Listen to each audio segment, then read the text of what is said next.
আসসালামু আলাইকুম রহমতুল্লাহি ওয়া বারাকাতুহু। শারমিন হোমিও হলের পক্ষ থেকে আমি ডাক্তার মোহাম্মদ ফারুক হোসেন।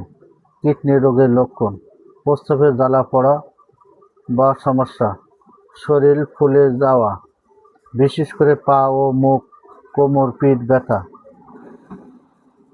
দুর্বলতা, ক্ষুধামন্দ, প্রস্রাবের রং পরিবর্তন।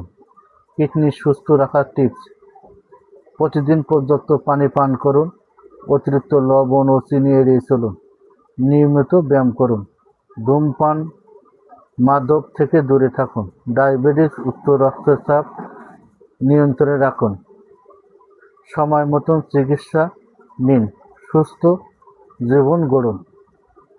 আজই যোগাযোগ করুন শারমিন হোমিও হলের পক্ষ থেকে।